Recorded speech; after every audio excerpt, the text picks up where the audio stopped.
Members then considered a resolution calling for the end to U.S. military support for Saudi Arabia's war in Yemen. A 63-37 vote moved the resolution closer to passage by the full Senate. A final vote is possible next week. Senators Mike Lee and Bernie Sanders argued for passage of the bill. We also hear from the Democratic and Republican leaders on the Foreign Relations Committee. This is Half an Hour. Mr. President, I stood before this body in March of this year to protest our country's unconstitutional intervention in Saudi Arabia's bloody war in Yemen. I was proud to stand with my colleagues, Senator Sanders and Senator Murphy, to file a discharge motion of our resolution, S.J. Res. 54, that would remove U.S. armed forces from Yemen. At that time, members of the Foreign Relations Committee requested additional time to study the issue and to debate the resolution in the Foreign Relations Committee.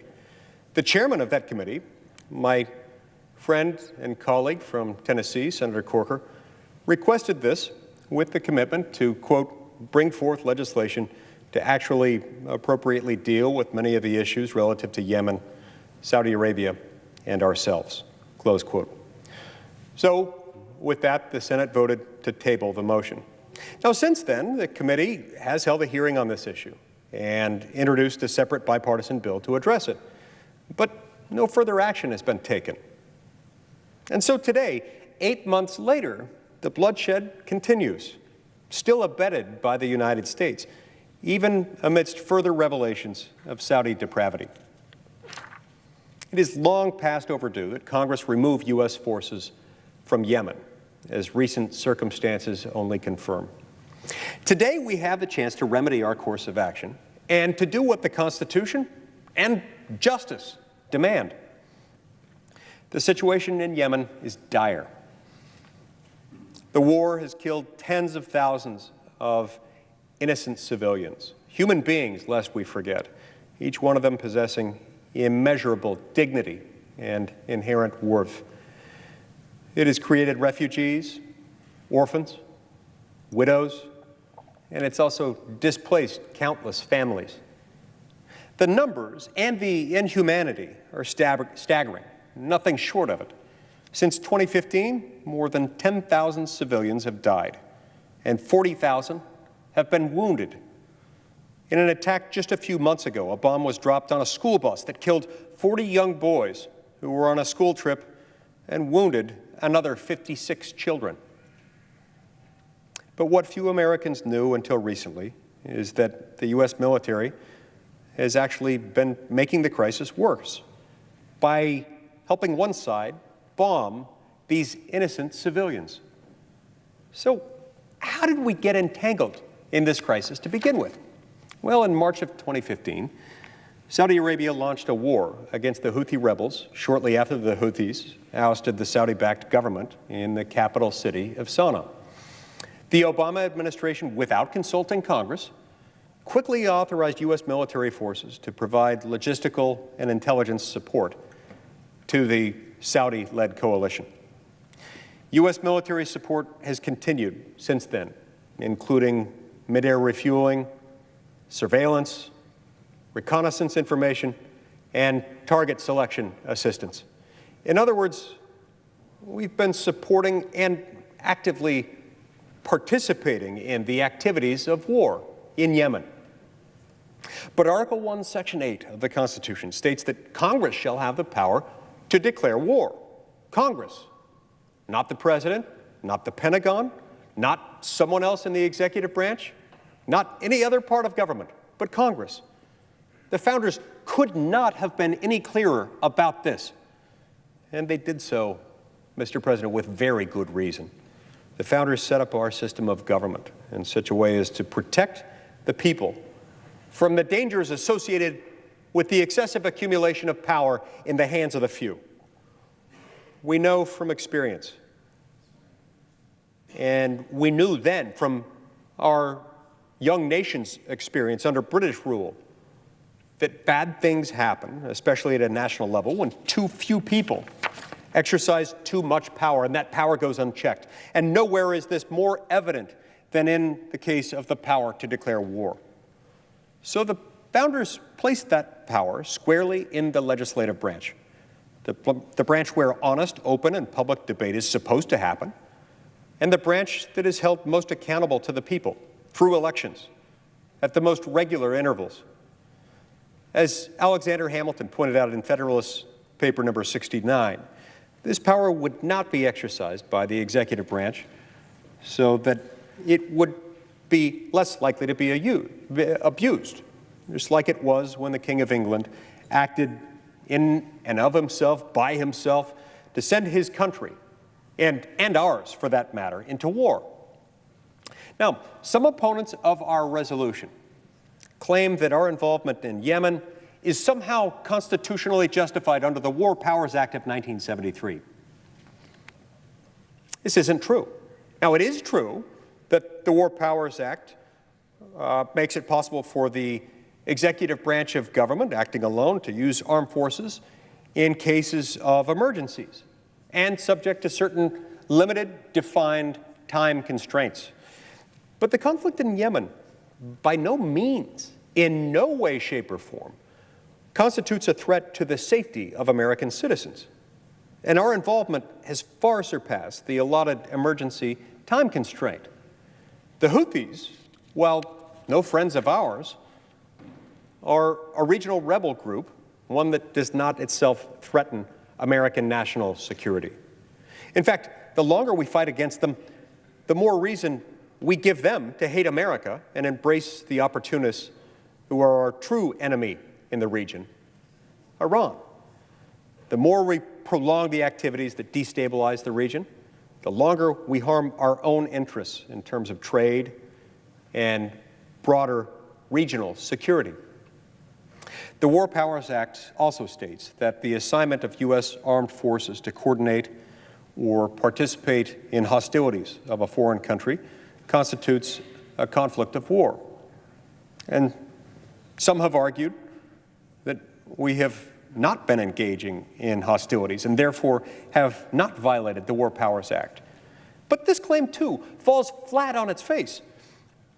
We've specifically aided the Saudi coalition with mid-air refueling and target selection assistance, or as Defense Secretary Jim Mattis himself said in December of 2017, our military is helping the Saudis, quote, make certain they hit the right thing, close quote.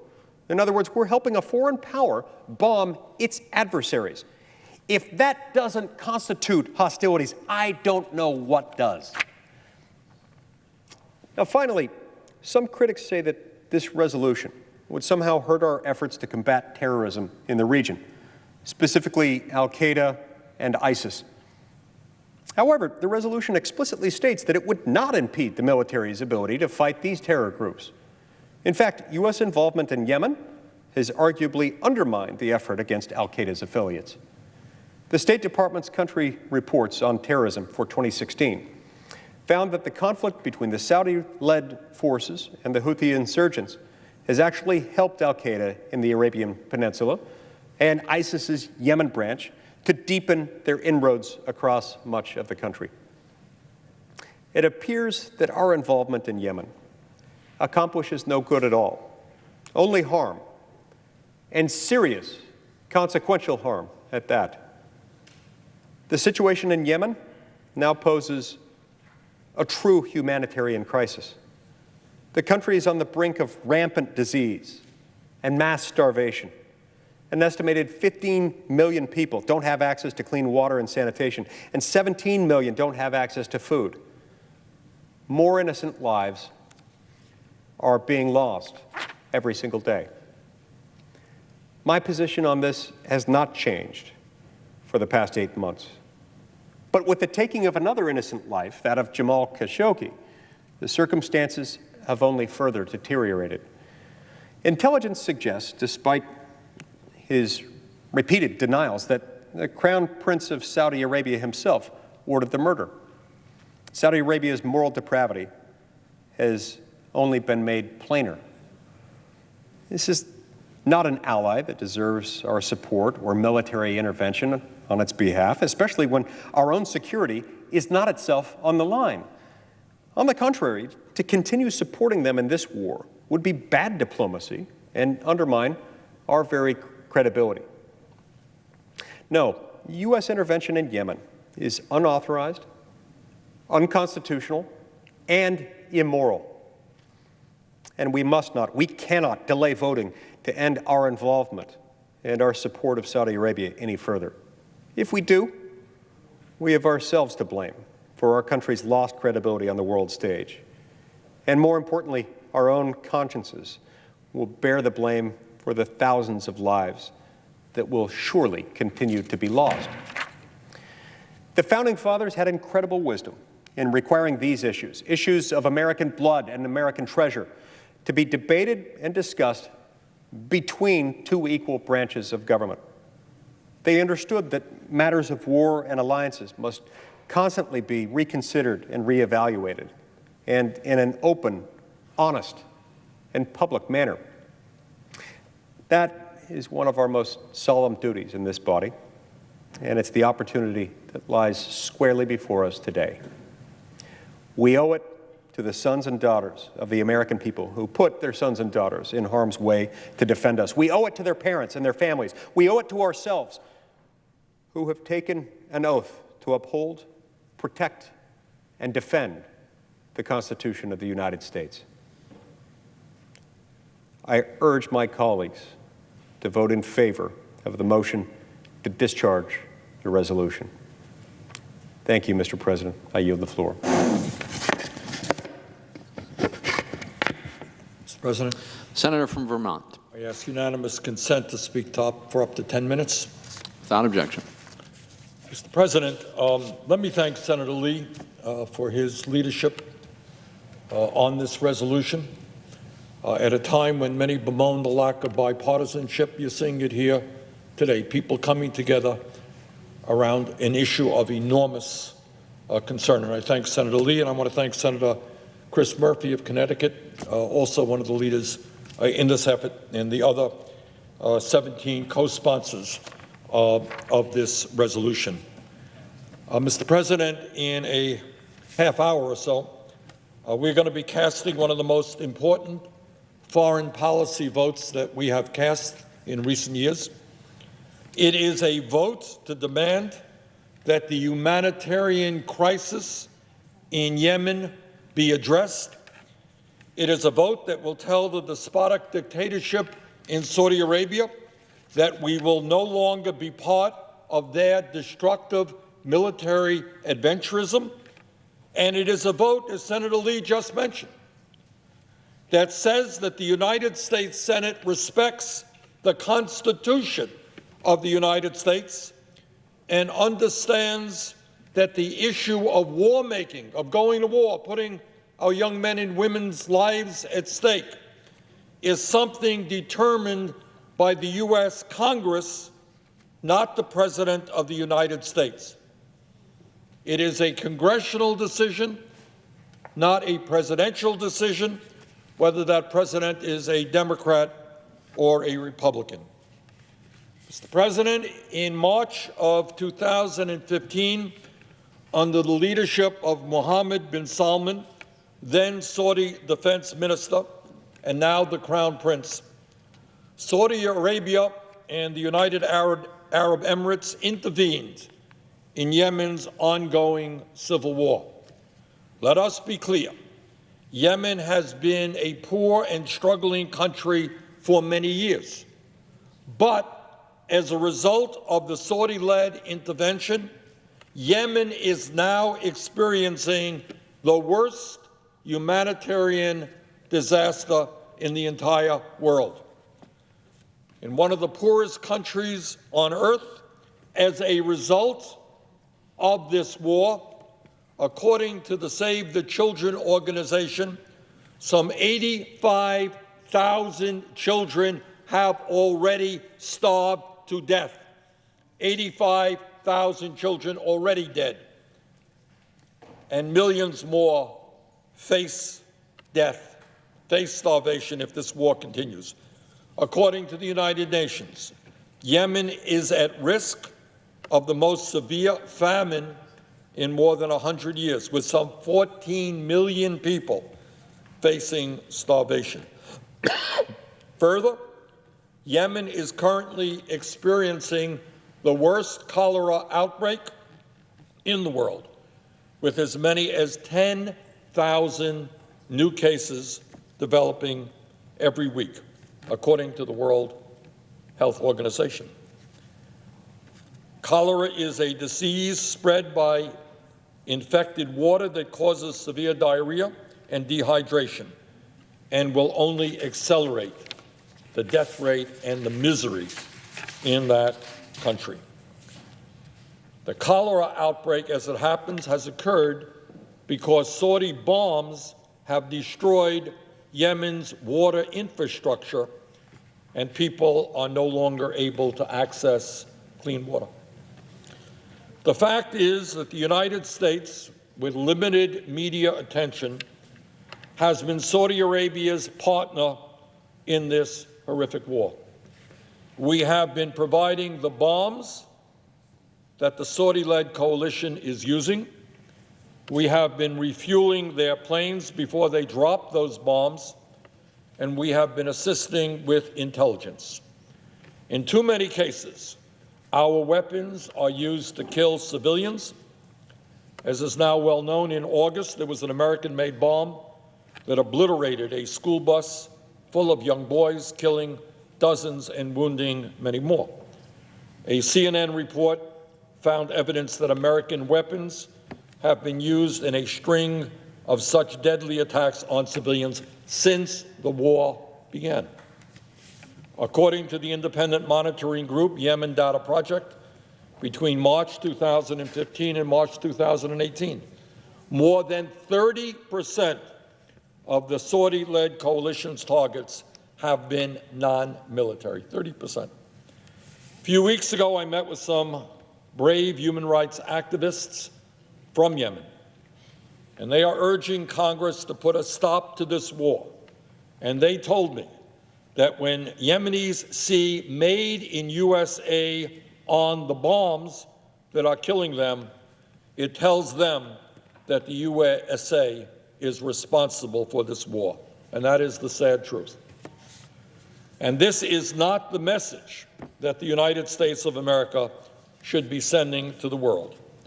Mr. President, the bottom line is that the United States should not be supporting a catastrophic war led by a despotic regime with a dangerous and irresponsible military policy. Above and beyond the humanitarian crisis, this war has been a disaster for our national security and the security of our allies. The administration defends our engagement in Yemen by overstating Iranian support for the Houthi rebels. While Iran's support for Houthis is of serious concern to all of us, the fact is that the relationship of Iran and the Houthis has only been strengthened with the intensification of this war. The war is creating the very problem the administration claims to want to solve. The war is also undermining the broader effort against violent extremists.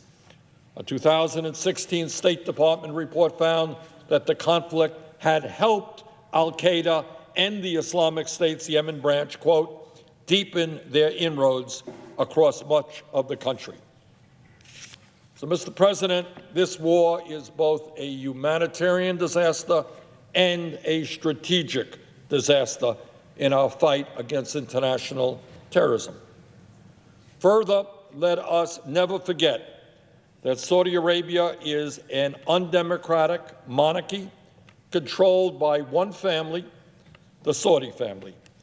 In a 2017 report by the conservative Cato Institute, Saudi Arabia was ranked 149th out of 159 countries in terms of freedom and human rights. For decades, the Saudis have funded schools, mosques, and preachers who promote an extreme form of Islam called Wahhabism. And Saudi Arabia today women are treated as third-class citizens. Women still need the permission of a male guardian to go to school or to get a job, have to follow a strict dress code, and can be stoned to death for adultery or flogged for spending time in the company of a man who is not their relative. Earlier this year, Saudi activist Lujain al-Halal, a leader in the fight for women's rights, was kidnapped from Abu Dhabi and forced to return to Saudi Arabia. She is currently being held without charges. The same is true of many other Saudi political activists. Sadly, President Trump continues to proclaim his love and affection for the Saudi regime. The brutality and lawlessness of that regime was made clear to the whole world, with the murder of dissident Saudi journalist Jamal Khashoggi in the Saudi consulate in Turkey. Pathetically, as part of his continuing respect for authoritarian regimes around the world, President Trump rejected the findings of the CIA's assessment that the Saudi Crown Prince was responsible for that murder.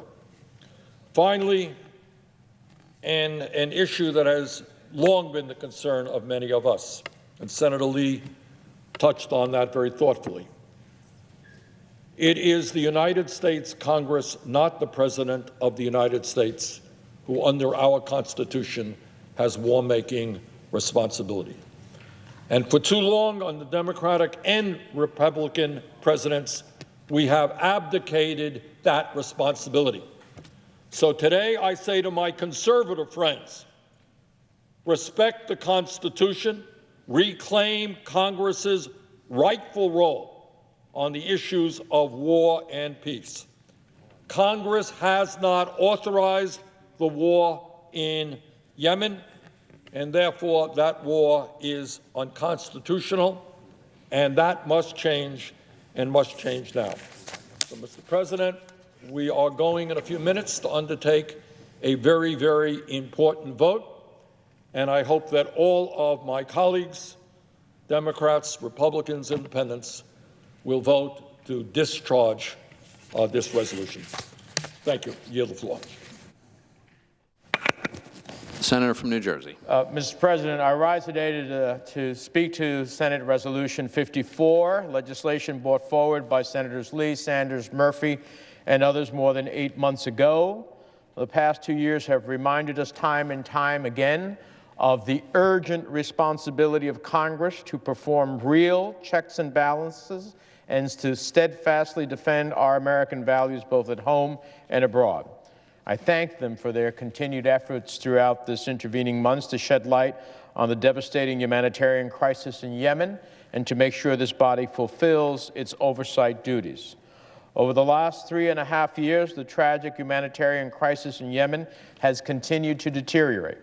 More than 10,000 people are dead. 14 million people are on the brink of starvation. We've seen the heartbreaking photos of malnourished, starving children on the brink of death. We've learned in UN reports of the cholera outbreaks that jeopardize more than 10,000 people every week. And we've come to the conclusion that the status quo cannot stand. Back in March, I joined a majority of my colleagues in voting to table this resolution, with the understanding that the Senate Foreign Relations Committee would hold hearings on how fully to weigh our options in Yemen, and the hope that the administration would strategically leverage our limited military support for the Saudi coalition to lessen civilian casualties, to influence a potential political settlement, or at the very least prevent the situation from getting worse. At the time, I also made clear to this body, to the President, and to the Saudi government that our relationship and our limited military support was not and is not a blank check. I had hoped the administration would provide convincing evidence that our military support was in fact reducing civilian casualties, a goal we heard repeatedly emphasized by U.S. officials. I had hoped the administration would use this foreign policy tool to advocate for a meaningful political process. Unfortunately, this administration has failed to adequately address either problem. The Saudi coalition has not provided any more confidence in its operations. Despite being reassured that our engagement with the Saudis was decreasing civilian casualties, the facts on the ground speak far more powerfully against those assertions. On a broader scale, we are seriously evaluating our bilateral relationship with Saudi Arabia. That the bombing of a school bus full of children and other civilian targets is not something I want America's fingerprints on. Make no mistake, the United States and Saudi Arabia do share common security interests. Saudi Arabia faces real and imminent threats from Yemeni originated attacks inside its territory, from ballistic and Scud missile attacks aimed at major Saudi population centers to cross-border attacks by Iranian-backed Houthis. Meanwhile, Iran continues its destabilizing behavior across the Middle East, and the terrorists with al-Qaeda in the Arabian Peninsula take advantage of the security breakdown. Now, I continue to believe the United States must live up to our commitments and support our partners in the face of real and imminent threats. But over the past year, I have failed to see how continued U.S. military support for the Saudi-led coalition's operations in Yemen have in fact promoted our interests or indeed the long-term interests of the Saudi population. As I said in March, this particular resolution raises the question of how we leverage all of the foreign policy tools at our disposal to advance peace and prevent the tragic loss of more human life. Today, it's clear to me that the status quo is not advancing these critical interests. The limited military support we are providing the Saudi coalition is not our best tool. And today I offer my support for discharging something I normally oppose, discharging a resolution from the committee. I call on the administration, again, to develop a cogent strategy in concert with the international community to compel all the parties to the negotiating table to ensure that the millions of Yemenis at risk of starvation receive the humanitarian support that's ready to be delivered.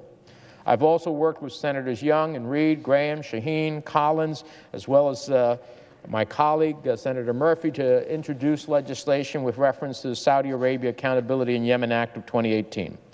I have hoped that the committee would consider this legislation and that we would have a vote on it in this Congress. In the aftermath of the Saudi government's murder of U.S. resident and journalist Jamal Khashoggi, and in the whitewashing that the Trump administration has performed to avoid real consequences for those who ordered his death, this legislation is needed now more than ever. Without a real diplomatic and political strategy, there's no end to this conflict. There's no end to the violence. There's no end to the human suffering. It's time we bring this resolution to the floor for the full consideration of the Senate. Over the last months, I've seen nothing to convince me that our limited military support for the Saudi coalition's efforts in Yemen continue to serve our national security interests, nor do they reflect America's enduring values and commitment to freedom and human rights. I continue to believe that an absence of American leadership undermines our interests, our security, and the security of our allies. American presence does not necessarily equal American leadership. America's leadership on the global stage must always be driven by a sense of purpose and moral clarity. I feel that when we lose that sense of moral clarity, that sense of purpose, then we lose who we are as a nation, and we lose sight of the very values that make America a leader of nations. And that is, in fact, what we have lost sight of here. With that, Mr. President, I yield the floor. Mr. President. Senator from Tennessee. Mr. President, I rise to speak of the issue before us. And I, too, have, on every occasion, done what is necessary to keep us from alienating an ally, Saudi Arabia. I think I was the last man standing here under the Obama administration in trying to make sure that the JASTA bill at the time ended up being corrected in such a manner it wouldn't have unintended consequences. Did so unsuccessfully, but on multiple occasions have stood with others to make sure that we did not block arms sales and that we did not do those things that might undermine our relationship. Let me walk through, for those who are tuning in, what the process is. Today we have a vote on discharging this piece of legislation out of the Foreign Relations Committee. That is all that is happening today. There's an executive calendar where we have cloture votes pending on nominees. that will burn off. And sometime next week, after this is discharged today, if it is so successfully, there will be another vote to actually proceed to this bill. If we proceed to the bill, then what happens is a series of amendments are voted upon, and then there's another vote at the end of that as to whether people actually support the product that is created. So I just want to make it clear today, what I'm not doing today is voting for the substance that's before us. I reserve the right to do so, but I'm voting on our ability to have a debate as it relates to our relationship with Saudi Arabia. We had a briefing today that was very unsatisfactory, but by two people that I highly respect. Secretary Mattis, Secretary Pompeo are two people that I work closely with and admire greatly. I found their briefing today to be lacking. I found that in substance, we're not doing those things that we should be doing to appropriately balance our relationship with Saudi Arabia between our American interest and our American values. There's been a lot of rhetoric that's come from the White House and from the State Department on this issue. The rhetoric that I've heard and the broadcasts that we've made around the world as to who we are have been way out of balance as it relates to American interest and American values. As I said this morning in the skiff where we were having this briefing, I hope that in the ensuing few days, maybe this afternoon, the administration themselves will take steps to rectify this balance in an appropriate way. As to whether the Crown Prince was involved in this killing, it's my belief that he was. It's my belief that he ordered it. I don't have a smoking gun. But what I do know is that he is responsible for this agency that carried out the killing. He has done nothing to show ownership over what has happened. And that is an affront, not just to the American people, but it's an affront to the world. The administration, in their broadcast, in their referring to this issue, has been way out of balance as it relates to what is important to us, buying arms from us, and neglecting this other piece, and not demarching the leadership of Saudi Arabia in an important way. So what I'm doing today is I am voting to discharge out of our committee this bill. There'll be another opportunity next week to decide whether we proceed to it. As I said to the administration again this morning, it's my hope that they will figure out a way to bring American interests and American values into balance, and they can cause the Saudi Arabian government to take appropriate ownership over what has happened in the killing of this journalist. That, to me, would be the best solution. If not, we'll have another decision to make, and that'll occur next week as we decide whether we want to proceed to that, and then after that, proceed to dealing with the issue of Saudi Arabia. Then there'll be another point in time where we can decide whether we like the substance that may be created in an amendment process going through this. So today I support this piece of legislation. I support discharging this piece of legislation so that this body can have a fulsome debate about our relationship to Saudi Arabia, what has happened with the journalist, and the important issue of the war in Yemen, and all the things that we need to be doing as a country to counter what Iran is doing in the region. With that, Mr. President, I yield the floor. Secretary of State Mike Pompeo and Defense Secretary James Mattis briefed senators earlier today on the situation with Saudi Arabia and Yemen. They were told diplomatic efforts to end the Yemen war are underway. After that closed-door meeting, several senators came out to talk to reporters about their reaction to what they had heard.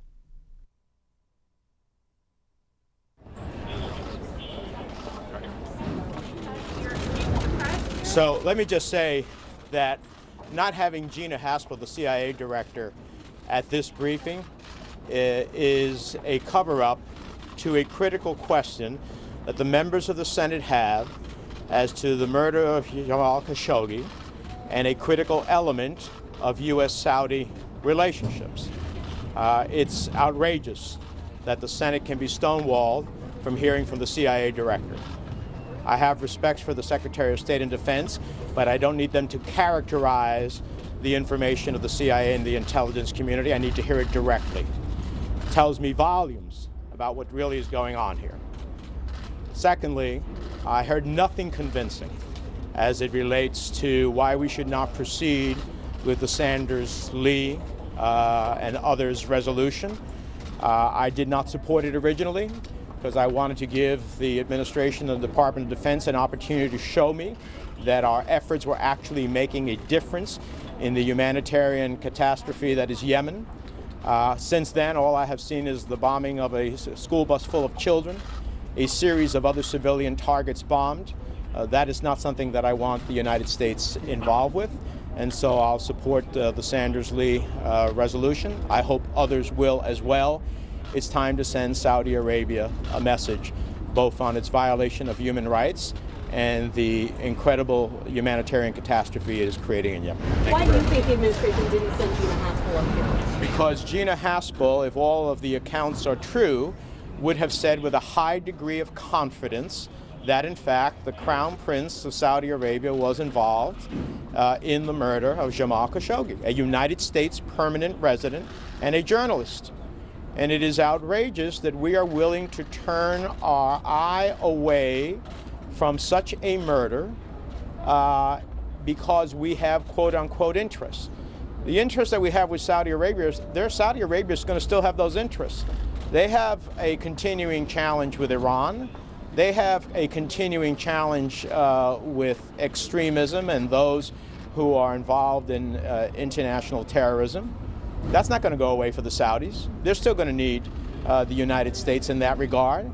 But when we do not send a message to a country like Saudi Arabia, we tell an ally you can kill with impunity simply because you have some other interest with us, then we send a global message that is frightening and one that does not serve U.S. national interests and national security. Thank you guys. Thanks. Senator, coming through.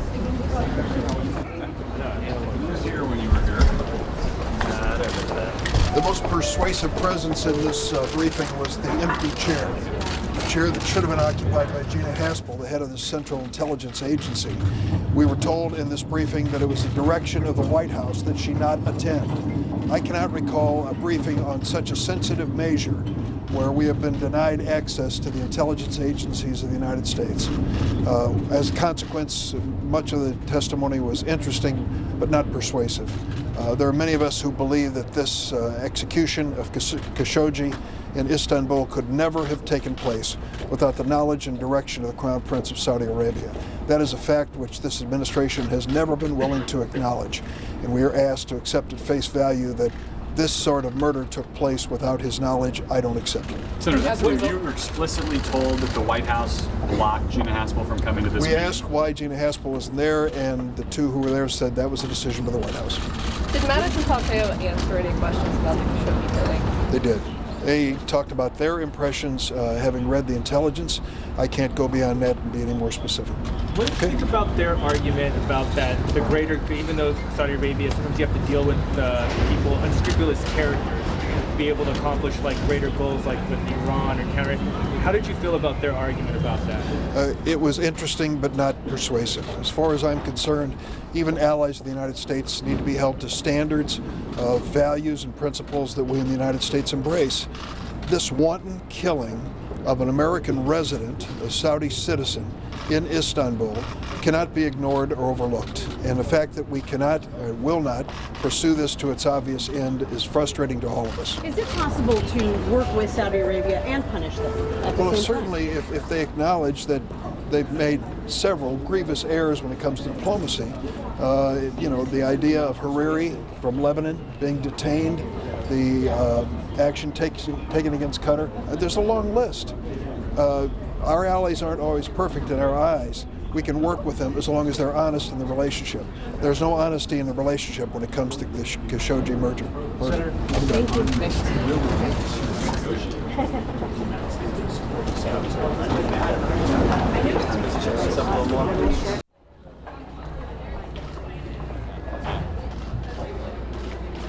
So we had a briefing I very much appreciate the service that Secretary of State Pompeo and Secretary of Defense Mattis provide. Like most in the room, was disappointed that Gina Haspel was not there, but we did appreciate the fact that they were. I tried to express as clearly as I could that we have a problem here. We understand that Saudi Arabia is an ally of sorts and a semi-important country. And we've watched innocent people be killed. We've watched people die of diseases that they shouldn't be dying of, and yet we've continued to not want to cut our nose off to spite our face by doing something that is against our national interest. We also have a crown prince that's out of control, a blockade in Qatar, the arrest of a prime minister in Lebanon, the killing of a journalist. And whether there's a smoking gun, I don't think there's anybody in the room that doesn't believe he was responsible for it. And just as Secretary Pompeo, if somebody at the State Department kills somebody, he's responsible for that. MBS has not taken ownership of the death. Whether he directed it or not, I think he did, but whether he did or not, it's his agency that killed this journalist, and they've taken no ownership of that. The Lee Sanders bill is amendable with 51 votes. So the first vote is only to get on it. Then it can be amended. And what I've asked Secretary of State Pompeo and Secretary Mattis is there something that is appropriate that Congress can do to send the right signal to Saudi Arabia, since thus far the administration has been unwilling to do it. The response by the administration is not in balance, and I think they know that. The response by Saudi Arabia is not in balance. And so the question is, will the administration try to seek that balance in the next hour or two or three? Or will Congress be left to blunt objects to try to respond itself? And I'd much rather see them do it and do it in the appropriate way that has not been done yet. But short of that, I have laid in the railroad tracks to keep us from doing things that I believe are against our national interests as it relates to Saudi Arabia. But I may now be willing to get on the Lee Sanders vehicle, knowing it can be amended, to figure out some way for us to send the appropriate message to Saudi Arabia that appropriately displays American values and American national interests. So with that, I know Secretary Pompeo is coming. I had a nice conversation with him this morning. I respect him greatly, as I do Mattis. But I think 80% of the people left the hearing this morning not feeling like an appropriate response has been forthcoming. Why is the CIA director here? Do you think that the president's personal financial interest in Saudi Arabia is playing a role in his unwillingness to condemn? I'm unaware of any financial interest, and I'm not trying to in any way insinuate nefarious reasoning for our lack of appropriate response. But the fact is, there hasn't been an appropriate response yet, and I would much rather see the administration respond appropriately than us, in a normal legislative way that ends up not being perfect, responding ourselves. But I think that is what's going to happen unless they do. Senator, if the administration doesn't take action, does that mean then that you'll support this resolution when it comes on? It's very likely that that I will support getting on it. Let me say one more time. That doesn't necessarily mean that I support the substance, because you can amend it with 51 votes. Once you get on the Lee Sanders vehicle, per our conversations with the parliamentarian, you could then amend it with a different type of legislation that speaks to this in a little bit better manner. But it will be the Wild West if we get on it. So was there a Goldilocks solution then? I don't know. The Goldilocks solution absolutely is the administration forcing Saudi Arabia to take ownership over what has happened with the journalist, and putting in place appropriate policies relative to what they're doing as it relates to innocent civilians. I've been in favor of us selling precision-guided missiles. I don't want them using dumb bombs and killing additional civilians. I've been supportive of that. I don't want people killed unnecessarily. But at present, there's a disconnect between U.S. policies and values being communicated properly to the world, not just to Saudi Arabia. And as I mentioned, Secretary Pompeo, my friend, who I respect, could address that this afternoon. The President could address it this afternoon or tomorrow, and possibly legislation not be necessary. I'll see. Why wasn't the CIA director here? Don't know. You've been talking to them. All right, guys. I mean, that's really unfortunate. After senators attended today's briefing, Secretary Pompeo, right here. Well, good morning, everyone. Secretary Mattis and myself just had the opportunity to brief all the senators who wanted to hear from us. We talked about U.S. policy in Yemen and U.S. policy with respect to the Kingdom of Saudi Arabia. We also, obviously, spoke about the heinous murder of Jamal Khashoggi. And we made clear that they're considering debating a resolution on the Senate floor, which we think is just poorly timed. We are on the cusp of allowing the U.S. envoy Martin Griffiths to, in December, gather the parties together and hopefully get a ceasefire in Yemen, something that we have diplomatically been striving for months, and we think we're right on the cusp of that. And so it is the view of the administration, Secretary Mattis and myself, that passing a resolution at this point undermines that. It would encourage the Houthis, it would encourage the Iranians, it would undermine the fragile agreement for everyone to go to Sweden and have this discussion. So we hope that they'll consider that, be thoughtful in how they proceed, and we're happy to give them further information if they should so choose. Secretary Pompeo, former CIA director, why wasn't the current CIA director here briefing senators as well? I was asked to be here, and here I am. But senators were very frustrated. Normally, in your past role as CIA director, you would be here briefing these senators on an issue this sensitive. Why isn't the CIA director herself here with us? I was asked to be here, and I'm here. Yes, sir. You've seen all the intelligence, presumably. Do you believe that the Crown Prince of Saudi Arabia ordered Jamal Khashoggi's killing? I do believe. I've read every piece of intelligence, unless it's come in the last few hours. I think I've read it all. There is no direct reporting connecting the Crown Prince to the order to murder Jamal Khashoggi.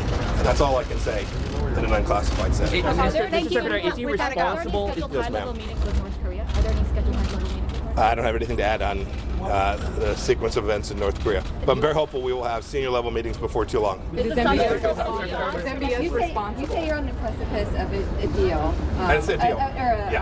Of the peace first agreement. opportunity for them to get together. All Yes. of Trump's public statements indicate that Iran is very far from coming to the table for negotiations. How do you rectify the two?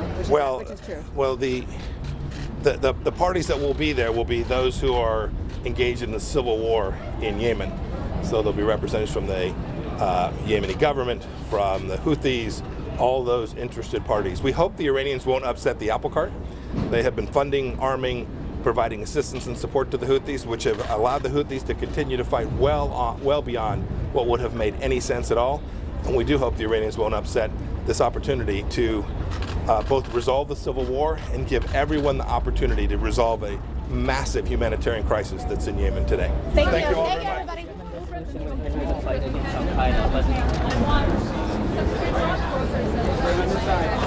About the briefing, I'm glad we had it. I admire both secretaries, but it was inadequate because the CIA was not there.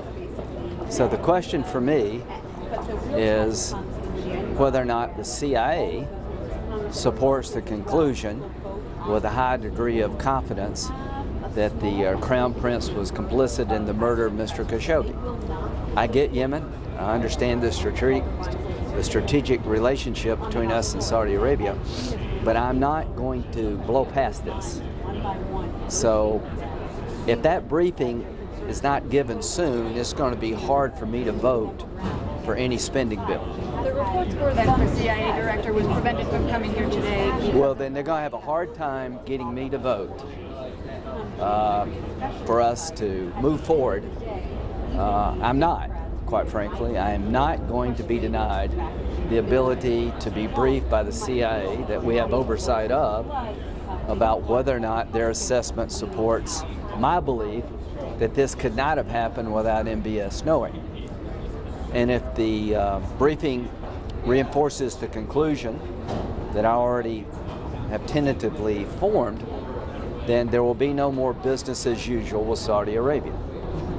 You're talking about the spending bill being what you would. I'm talking about any key vote. Anything that you need me for to get out of town, I ain't doing it until we hear from the CIA. Have you made that clear to the president? I just did. Is there Secretary Pompeo? After senators attended today's briefing with Secretary of State Pompeo on the situation in Saudi Arabia and Yemen, the chamber voted to allow floor debate on a resolution that would end U.S. military support in Yemen. That passed by a 63-37 vote. We'll show you now some of those remarks, beginning with Connecticut Senator Christopher Murphy. Senator from Connecticut. Thank you, Mr. President. I want to speak very briefly on behalf of the resolution being offered today by Senator Sanders, Senator Lee, myself, and several others. I want to encourage my colleagues to support it. And I want to use my brief time to respond to some of the arguments that the administration has made over the course of the last few days as to why we should not stand together as a body and say that without a congressional declaration of war, the United States cannot and should not be involved in a disastrous civil war in Yemen. This is as important a vote as we will take here in the Senate. Lives are at stake. Lives are in the balance.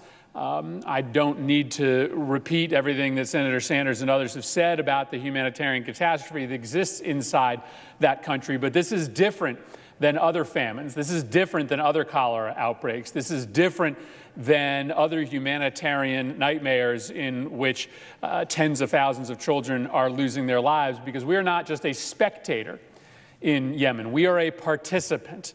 The bombing campaign that is causing the worst humanitarian nightmare in the world today is caused by a military campaign of which the United States is a major player and participant. And so we have something to say here today about whether or not this civil war ends. We have something to say here about whether this Congress is going to allow the administration to continue to perpetuate a war that has had no debate here in the United States Congress. So let me take the four arguments that the administration uses to try to argue against our resolution and talk to you a little bit about them. The first argument that was made probably most clearly in Secretary Pompeo's op-ed in the Wall Street Journal this morning is that the real issue here is not Saudi Arabia, it's Iran.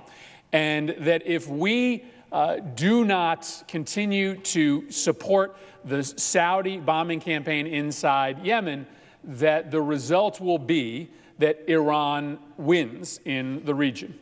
Well, first, that exhibits a third-grade understanding of the Middle East. The Middle East is not a zero-sum game between the Saudis and the Iranians. Every time you do something that is potentially disadvantageous to the Saudis, it doesn't result in an equal-sized benefit for the Iranians. In fact, it may be that both countries are doing things that are deleterious to American national security. It may be that we want to pick and choose when we engage with the Saudis and when we don't engage with the Saudis. Just because we choose not to engage in one particular aspect of Saudi foreign policy does not mean that that equals a gift to the Iranians. And yet that's what Secretary Pompeo would have you believe, that if we don't blindly support the Saudi civil war inside Yemen, then that is a win for the Iranians. Well, the reality is, while this civil war has been occurring, Al-Qaeda and ISIS have gotten stronger, more numerous. In fact, the greatest threat to the American homeland today comes from the wing of Al-Qaeda that is inside Yemen. And so this civil war that we have been helping to perpetuate is actually making our most sacred enemy even stronger inside that country. Second, there has to be a line that's crossed in which our ally has gone too far that we are not willing to follow. Clearly that has happened in Saudi Arabia as they intentionally bomb schools and hospitals and school buses. Just because we stand up and say, we are not willing to support you, Saudi Arabia, in your targeted bombing of civilians, that does not equal a gift to Iran. We are still able to decide when we engage and when we don't engage, even with our allies. Second, a lot of folks seem to believe that there is some command and control relationship between the Iranians and the Houthis. They are certainly tied together. There are certainly weapons, capabilities that have been granted to the Houthis by the Iranians. But the Houthis are not Hezbollah, right? This is not a group of fighters that Iran controls. And in fact, as the civil war goes on and on, gets deeper and deeper, the Houthis and the Iranians get closer and closer together. So as we continue to just feed enough support to the Saudis to keep the civil war going, we are actually perpetuating the very end that we seek to avoid, which is the merger of the Iranian regime and the Houthi rebels. They are becoming closer and closer the longer and longer the United States becomes engaged in this conflict. The Middle East is not a zero-sum game. You do not have to unconditionally back the Saudis in everything they ask of us simply because you don't like the Iranians. That's not how the Middle East works. You can pick and choose the places in which you back up your ally at no cost to your campaign to try to delegitimize and reduce the influence of Iran. Second, the claim is that this resolution, if it were to pass, would hurt negotiations that are scheduled for next month. False. Exactly the opposite, for two reasons. One, the Saudis need to understand that our support is not unconditional, that they actually have to bend at the negotiating table. Right now, they don't believe they have to do that. In fact, they have been, more often than not, over the course of this civil war, the reluctant party in these negotiations because they believe that if negotiations fall apart and they return to a state of military hostilities, the United States will give them whatever they need. It's really important right now for the Saudis as they head into that negotiation to understand that if these negotiations don't succeed, that there are consequences. Second, the idea that the Houthis are ready to give up the fight, that they are tired, is also false. There's no evidence of that. The Houthis don't believe that the negotiation is real, and so they are prepared to just fight it out. If the Houthis believe that the United States is an honest broker here, that there is some point at which we are unwilling to follow the Saudis into battle as they continue to deliberately attack civilians inside Yemen, then the Houthis are actually more willing to sit and talk at the negotiating table, showing that there is some conditionality to our support for the Saudis, that there is some line on war crimes that they cross that is too far, actually is helpful in getting both of these parties closer together at the negotiating table. Third, the claim is made that if this resolution were to pass, it would hurt our work against al-Qaeda and ISIS. Absolutely false. Inside this resolution is an exclusion. What we say is if there is an existing authorization for war inside Yemen, that this resolution does not erase it. There is an existing authorization for any campaign anywhere in the world that the United States launches against al-Qaeda. The administration and the prior administration, the Obama administration, have expanded the 9/11 AUMF to cover ISIS as well. So nothing in this resolution hurts our ability to go after al-Qaeda and ISIS inside Yemen. All of those operations can continue even if this were to pass and become law. But second, al-Qaeda has been growing in strength. ISIS had no foothold in Yemen before this civil war. They are stronger today than they were 3 years ago because once again, like we did in Iraq for 10 years, like we are doing in Syria, we are giving just enough help to the Saudis to keep the civil war going without actually ever being willing to give enough force so as to be dispositive on the ground. All we are doing is lengthening the civil war, right? Nature abhors a vacuum. In the vacuum that is created by that civil war, especially in the vast ungovernable portions of Yemen, al-Qaeda takes advantage. ISIS continues to grow. Every day that we continue to just keep this thing going, our sworn Sunni extremist enemies are getting stronger. Lastly, the argument is made that if the United States is not involved with the Saudis, the humanitarian nightmare would be worse. How could it be worse? How is that a justification? 85,000 children under the age of 5 have died of starvation and disease. 22 million people in the country, 3/4 of the population, cannot live without humanitarian assistance. The world's worst cholera epidemic in the history of the world is happening right now inside that country. Why? Because the Saudis have been deliberately hitting the water treatment facilities. I'm not making this up. I'm not making this up. They've been targeting the water treatment facilities so you can't get clean water, so people get cholera. Today, humanitarian supplies have been reduced by 50% into the port of Hodeidah because as we speak, the Saudis, with U.S. support, are bombing all around Hodeidah, and humanitarian agencies have cut off many of the supplies that they would traditionally send into that capital. The humanitarian nightmare is getting worse right now as we speak today because this civil war continues to go on and on. It can't get much worse than it is today. And there is no evidence that the U.S. participation in this campaign has made it better. In fact, since we have been sitting inside these targeting centers with U.S. personnel helping the Saudis pick targets, more civilians have been killed. More civilians have been killed, not less. We actually pulled out of the targeting centers at the end of the Obama administration. The Obama administration made a determination in 2016 that we were potentially committing war crimes by being with the Saudis as they were choosing to hit the water treatment facilities. And so they pulled our people out. There's no evidence that during the time that we were not in the targeting centers, the Saudis were hitting more civilian targets. In fact, the evidence tells us that the deeper we get involved in the targeting decisions, the more they hit civilian targets. There's a perfectly reasonable explanation for that. So long as they have the United States inside the tent, they have moral cover for hitting civilian targets. They can use us. They can use us to say, well, the United States were there, right? They were inside the room when these decisions were made. So it can't be that we're doing the kind of damage that you say we are. The evidence suggests the contrary. The evidence doesn't suggest the contrary. The evidence says that the contrary is true. 160% increase in civilians being killed just this year versus last year. So the Middle East isn't a zero-sum game. The passage of this resolution does not empower Iran.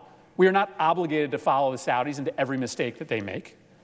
Second, this resolution will not hurt negotiations. It will absolutely help negotiations by showing that the United States is going to be an honest broker here. The Houthis are bad players. They've killed a lot of people. They've done a lot of damage inside that country. This is not just a question of what the Saudis have done. 70% of the civilians have been killed by Saudi bombs, but the Houthis need to be held to account for what they've done as well. We need to be a broker of peace. This resolution will help us be a broker of peace. Third, al-Qaeda and ISIS can still be confronted even if this resolution passes, and the quicker that this civil war ends, the less power they have. And fourth, maybe, theoretically, things could be worse.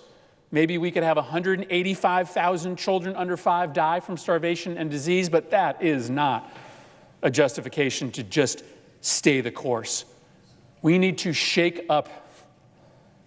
We need to shake up the stalemate that exists today. We need to send a signal that the United States is not okay with the way that the Saudis have perpetuated this war.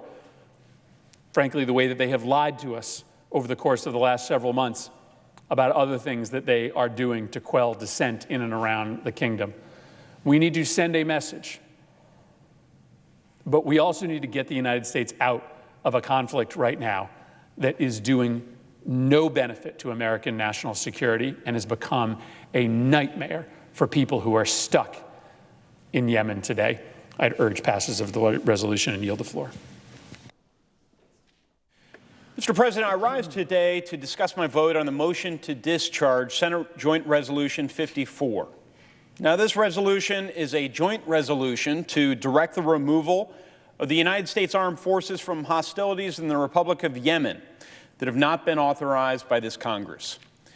As my colleagues well know, since March of 2017, I've focused on the humanitarian crisis in Yemen and ending the civil war that's made it so much worse. During that time period, I've spent as much time as anyone I can conceive of here on Capitol Hill focusing on this humanitarian tragedy in Yemen, this national security disaster. I've studied all sides of this issue and tried to approach it with the seriousness it deserves. Now, before saying where I'm going to come down on today's vote, I'd like to discuss why I opposed this resolution, Senate Joint Resolution 54, in March, what's happened since then, and why I plan to vote the way I do today. In March, I voted to table Senate Joint Resolution 54. In a speech here on the Senate floor on March 20, I explained my 3 reasons for doing so at that time. First, I expressed concern the bill hadn't been considered and marked up by the Senate Foreign Relations Committee, of which I am a member. Second, I said that it would never become law because the administration has threatened to veto it. And even if Congress were able to override a veto, I said it would fail to achieve its stated objective because the administration rejects the premise that the legislation is related to hostilities in Yemen. And third, I said I wanted to introduce legislation that could actually pass and provide the administration with the leverage it needs to pressure the government of Saudi Arabia to do 2 things. Number 1, end the civil war in Yemen, and number 2, improve the humanitarian situation. What's transpired since then? Well, I, along with Senators Shaheen, Collins, and Coons, introduced Senate Joint Resolution 58 on April 11. Our bill required the Secretary of State to repeatedly certify that the government of Saudi Arabia is taking urgent steps to end the civil war in Yemen, alleviate the humanitarian crisis, and reduce the risk to civilians. And if he cannot make these written, detailed, and unclassified certifications, the legislation would prohibit U.S. air refueling for Saudi-led coalition aircraft conducting missions exclusively focused on the civil war in Yemen. We, in a bipartisan way, worked successfully to ensure that the Senate Foreign Relations Committee and the Senate Armed Services Committee passed versions of our legislation. We then worked in a bipartisan way to ensure it was included in the National Defense Authorization Act as Section 1290, which the President of the United States signed into law. In September, pursuant to Section 1290, Secretary of State Pompeo sent to Congress the required submission regarding Saudi actions in Yemen.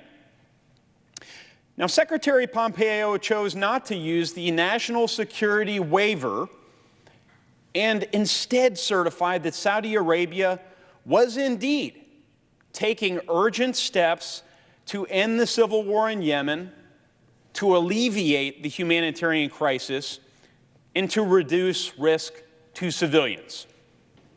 Now, there were numerous problems with the Secretary of State's certifications. Number 1, the Secretary certified that Saudi Arabia was undertaking demonstrable actions to reduce the risk of harm to civilians and civilian infrastructure resulting from military operations in Yemen. That was not a credible certification because we saw in the preceding months a dramatic increase in civilian casualties and deaths.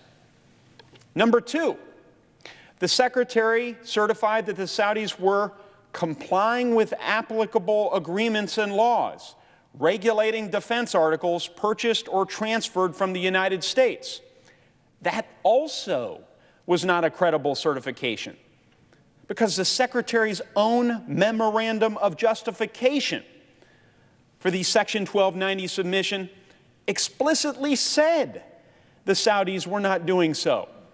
The document was directly and explicitly self-contradictory. In summary, as a group of us wrote in a letter I led on October 10 to our Secretary of State, it was difficult to reconcile known facts with at least 2 of the certifications. In other words, the Secretary's September Section 1290 certification, the law of the land, a statute signed into law by the President of the United States, was not credible. Despite repeated requests for answers to our questions regarding Saudi Arabia and Yemen, we couldn't get responsive or timely answers from the administration. After repeatedly calling for the administration to do so, I appreciated the decision to no longer provide air refueling to the Saudis in Yemen. Again, I appreciated that decision. However, I was disappointed that the administration didn't use Section 1290 to end the air refueling. Why is this important? Such an approach would have demonstrated respect for the law and this Article 1 branch of government. It would have also provided the administration additional leverage to persuade the Saudis to support our objectives. Not the Saudis' objectives, our objectives in Yemen. I also thought the claim that the Saudis requested an end to the refueling was, shall I say, lamentable. In our October 10 letter, 7 of us, again, a bipartisan group, asked for answers on a number of questions related to Saudi Arabia and Yemen and the Section 1290 certification. We asked for a response by October 31st. Failing to receive those answers from the administration on November 15, more than 2 weeks after the deadline, I worked with Ranking Member Menendez to introduce the Saudi Arabia Accountability in Yemen Act of 2018, S 3652.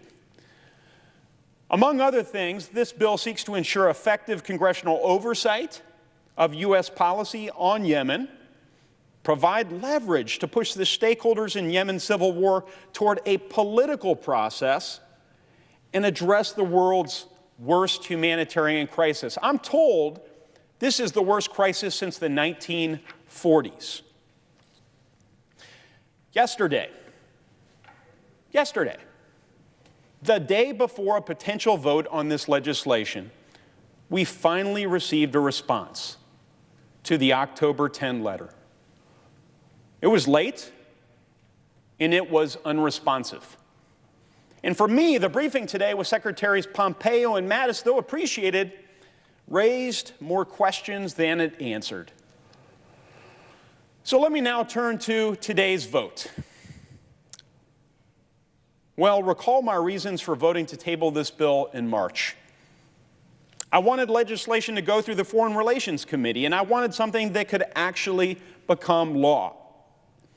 And with the support of the chairman and the ranking member, that's exactly what we did with my legislation, which ultimately became Section 1290 of the defense bill and was signed into law.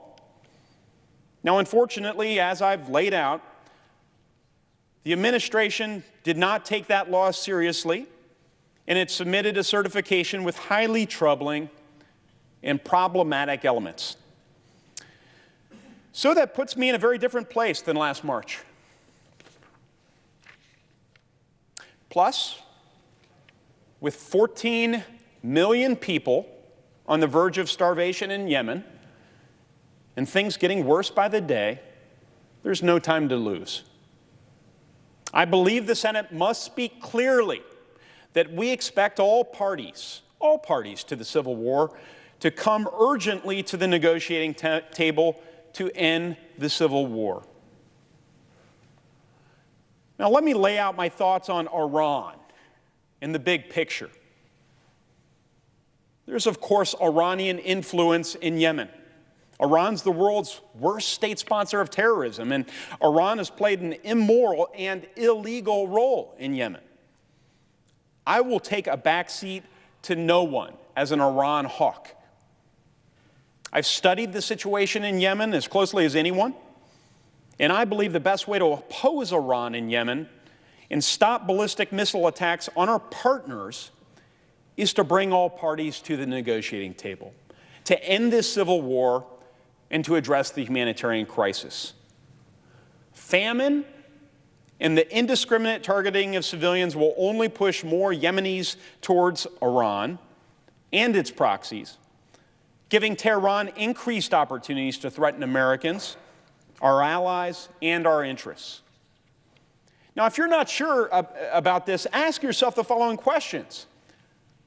Does Iran have more or less influence in Yemen now than it did a year ago, or than it did when the civil war started? Will Iran have more or less influence in Yemen if the civil war continues indefinitely? Solely from an anti-Iran perspective, I think an objective assessment of those questions demonstrates the need to end the civil war and the need to pursue an inclusive political solution that seeks to drive a wedge between the Houthis and Tehran. In addition, there's no way we're going to make any real or sustainable progress in the world's worst humanitarian crisis unless we end the civil war. Ending the civil war would also allow us to focus more effectively on isolating and killing members of ISIS and al-Qaeda in the Arabian Peninsula in Yemen.